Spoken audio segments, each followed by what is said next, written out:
নমস্কার বন্ধুরা, কিয়ান্স ব্লগে তোমাদের সবাইকে স্বাগত। আমি খুব ভালো আছি, আশা করি তোমরা সবাই খুব ভালো আছো। ঘুম থেকে উঠে গেছি, ওর বাবাও অফিসে বেরিয়ে গেছে। একটু বাড়ির কাছে অটো স্ট্যান্ডে কাজ ছিল বলে আমি, ছেলে, মা তিনজনে মিলে বেরিয়ে গেছিলাম। কাজ হয়েও গেছে, এবার বাড়ি চলে যাচ্ছি, গিয়ে ছেলেকে নিয়ে স্কুল যেতে হবে। স্কুল থেকে এসে খাওয়িয়ে ছেলেকে যখন ঘুম পাড়াতে যাব, আমার বিছানার অবস্থা দেখো।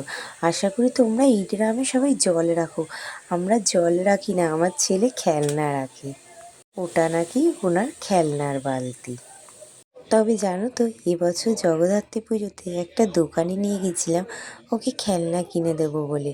ওর বাড়িতে সব খেলনা থাকায় বলে ওই দোকান থেকে বলছে, মা বাড়ি চলো। এবার সব গুছিয়ে ওকে ঘুম পাড়িয়ে নিই। ঘুম থেকে উঠে ওর পিপি ওর জন্য খাবার পাঠিয়েছে। রাত্রিরে রুটি তরকারি হয়ে গেছে, এবার নিয়েছি ছেলেকে বই পড়াতে।